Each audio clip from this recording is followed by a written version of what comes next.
Semoga menjadi amal soleh ya. Amin. Amin kita semua.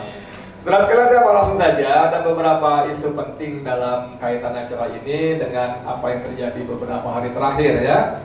Yang terbaru adalah Balik Badan Legislatif DPR menyetujui rancangan revisi Undang-Undang Kementerian menjadi inisiasi DPR. Ya, ini penting. Saya sengaja garis bawahi di bold, di garis bawahi di apalagi stabilo inisiasi. Inisiasi. Jadi usulan menteri, usulan DPR. Biasanya pada sebagian besar produk legislatif kita itu usulan pemerintah, sebagian besar. Tapi kali ini justru usulan DPR. Ini menjadi sangat penting karena apa? Di pasal ke-15 kalau nggak salah itu sebentar, saya biar akurat. Ini dia. Di pasal 15 undang-undang sebelumnya itu disebutkan bahwa kementerian itu maksimal 34. Disebutkan. Jadi 40. Tapi di pasal hasil revisi nanti kalau ini goal, kementerian dibentuk sesuai kebutuhan presiden. Masya Allah. Bisa berapapun ya, suka-suka presiden. Masya Allah. Dulu 100. Ini makanya saya garis bawahi disebut dengan inisiasi. Usulan DPR itu bayangkan kepentingannya presiden ya. Judul bungkusnya sesuai kebutuhan presiden. Nanti kalau tadi zaman Soekarno ada kabinet 100 menteri, bukan mustahil 100, 200 menteri, 1000 menteri gitu. Kata presiden, loh aku butuhnya segitu kok, piye. Nah, nanti ada dirjen sayur lodeh, dirjen orang tempe. Kenapa? Karena ada kementerian makan siang gratis. Ya kan? Bisa jadi ya, terserah presidennya dong, kan begitu kan? Bisa jadi begitu kan? Nah ini yang menjadi serunya di situ. Dan mohon maaf ya, kalau saya sangat keras terhadap partai ya, itu memang tidak bisa tidak. Balik itu disetujui 9 partai bos. 9 partai, jangan cuma ngomong Golkar, PAN dan gerombolannya saja di koalisi Indonesia Maju itu, tapi juga termasuk PDIP yang digadang-gadang menjadi lokomotif oposisi paling tidak di parlemen, paling tidak ya. Tapi juga ada PKB karuan, ada satu lagi sebelum PKB, Nasdem karuan, bahkan PKS setuju. Bahkan PKS setuju yang biasanya berbeda setuju. Nah ini kan tidak kita bisa terjemahkan bahwa ini adalah dalam rangka mengakomodasi gerombolan pemenang curang. Kombinasi terbagus, jatah. Iya. Memberikan jatah alokasi jabatan kepada para gerombolan yang ikut memenangkan pertarungan secara curang, terstruktur, masif dan sistematif serta brutal dan gila. Kalau ketemu Bang Eki tambah terus apa lagi nih, saya yang apa lagi ya. Jadi gitu. Bayangkan saudara sekalian, kan dengan digelembungkan kementerian terserah kebutuhan presiden, karena tidak Mas, tidak Mas, saya udah bantu kemarin, saya mengerahkan abdesi. Mas bantu dong, kemarin kan saya udah mengerahkan dirjen saya, menteri saya. Semua bisa kebagian, dan itu semua partai. Begitu kelakuannya. Jadi pertanyaan utama saya, apakah kalian masih percaya dengan partai itu? Kalau masih percaya juga ada ini kol-kolah ini. partai. Kalau itu nggak gitu. Kalau toko baju di toko ya, bajim dal. Baju di toko jadinya. Ikut Mujadin. Ikut menjadi nih kalau bahasa kita baju di toko kan, kita kan bajim. Apa kayak gitu ya? Selingan aja. Jadi gitu yang pertama ya, ini tidak bisa kita terjemahkan itu. Yang kedua, dalam setiap penyusunan atau revisi undang-undang itu ada namanya meaningful public participation.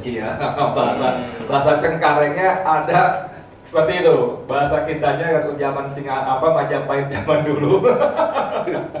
Ada partisipasi publik yang bermakna. Sekarang bagaimana bisa ada partisipasi publik apalagi bermakna? Sampai hari ini orang sekelas Bivitri Susanti, sekelas Refli Harun yang kita sebut-sebut sebagai pakar hukum tata negara pun tidak tahu draftnya seperti apa, barang yang dibahas seperti apa. Gimana kita yang aktivis Mau ada partisipasi. saya terutama dan teman-teman sebagainya kan aktivis pinggiran jalan. Kalau beliau-beliau masih lumayan ada lawyer ya kan, ada sidang-sidang. Sama aja ini. Kalau saya kan nggak ada, walaupun hadir Kan di sidang. di sidang. Jadi bagaimana ada partisipasi publik yang bermakna sehingga kita bisa beri masukan, kritis dan sebagainya. Jadi bagaimana sejak zaman Jokowi Widodo ini semua peraturan perundangan itu disusun secara ugal-ugalan. Anda tahu yang namanya Undang-Undang IKN itu disusun dengan sangat cepat. Cuma 42 hari. Sangat cepat, 42 hari langsung goal dari mulai diajukan sampai disahkan. Belum pernah ada itu. Bagaimana sesuai kebutuhan kemauannya Presiden. Dan ini revisi Undang-Undang Kementerian ini muncul ketika Prabowo menyebut akan menambah jumlah kementerian yang dibocorkan oleh majalah Tempo Group sampai 40. Kalau teman kita Sagadang Enggolan dalam hal kalian bisa menyebut sampai 50. Bukan mustahil juga. Itu yang pertama yang kita kritisi. Makanya saya mendukung penuh langkah kita Ahmad Rosinudin ini menggalang kita semua untuk menjadi semacam konsorsium kalau gitu ya. Enggak, dengan konsorsium itu kita mengkritisi Bang. Jadi enggak one man show satu-satu gitu Bang. Ibarat dulu waktu kita masih sekolah SD kan kalau lidi satu gampang dipatahkan. Tapi kalau diikat menjadi sapu, nah itu perlu ekstra keras untuk mematahkannya gitu kan. Nah itu saya sepakat sekali bahwa kita mengkritisi itu memang sebaiknya jangan harus satu. Tapi kita bisa tergabung dalam sebuah kelompok konsorsium atau apapun namanya. Selain lebih powerful juga lebih ini lebih susah dihancurkan. Ya tentu kita tetap berdoa pada Allah agar Allah memberikan pertolongannya. Amin. Yang kedua, tadi sudah disinggung oleh teman kita juga Ahmad Rosinudin, bagaimana Prabowo mengatakan emang lu dua yang kerja. Yang mau kerjasama ikut sama-sama, yang nggak mau kerjasama ya sudah nggak apa-apa. Nonton di pinggir aja. Penonton yang baik jangan gaduh-gaduh kami mau kerja. Nah ini kan hampir setali 3 orang dengan ucapan-ucapan yang selama ini dilontarkan oleh biang toksik. Kalau teman kita bilang toksik, saya mengatakan biang toksik, paling tidak ada 2 alasan tadi kan toksiknya itu.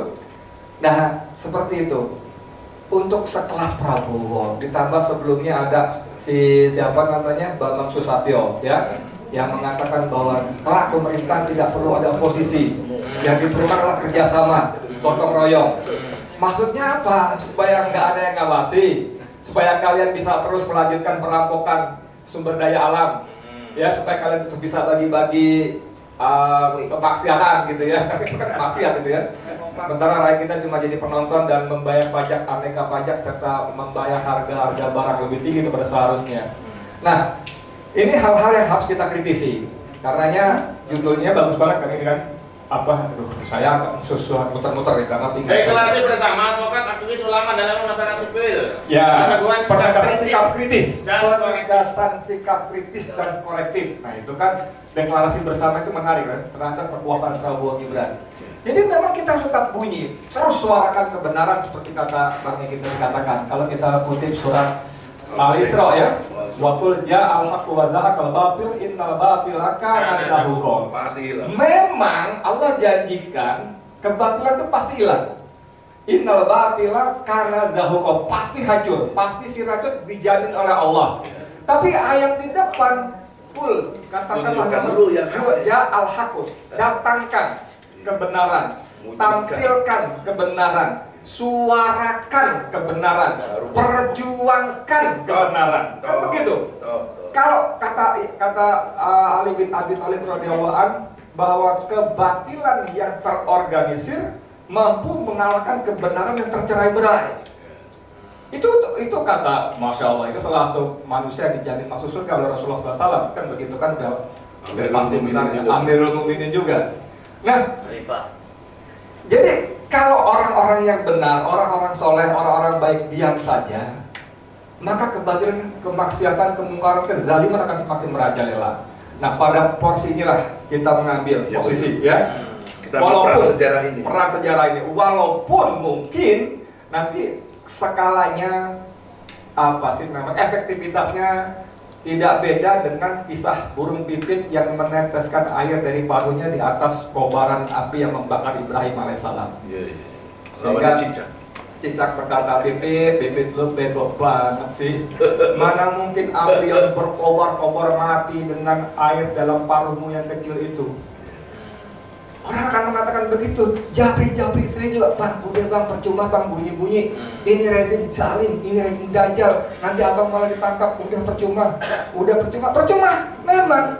Tapi karena ini tuntutan perintah Allah, dan kita yakin Allah pasti punya rencana dalam setiap perintahnya, yang pasti itu kebaikan buat kita lakukan perang itu.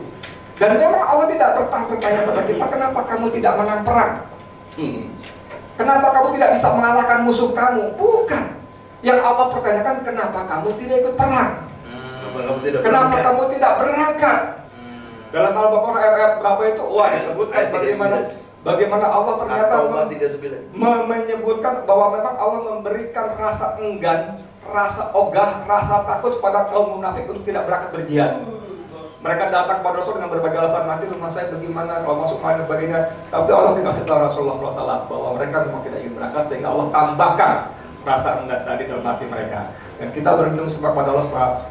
Semoga Allah memasukkan kita dalam radar, sehingga kita terpilih menjadi bagian dari pejuang-pejuang kebenaran. Dan satu lagi sebagai penutup, selain kita lakukan persiapan-persiapan, ya, mengasah kemampuan, belajar apa segala macam, juga mempersiapkan dan memantaskan diri. Memantaskan diri ini penting, saudara sekalian. Iya, betul. Sehingga Allah bilang, kenapa kamu nggak pantas ikut pasukan ini? Jujur. Ya Allah, saya datar, saya berani, saya kuat. Enggak, kamu nggak pantas. Ini bukan GR ya? Bukan. Kita kan berharap bahwa Allah masukkan. Karena nggak pantas. Karena untuk menjadi pejuang kebenaran itu orang-orang terpilih. Gerbong terakhir. Fir'aun itu dikirimkan oleh Allah, Musa alaihissalam, bukan Korun, Haman dan sebagainya.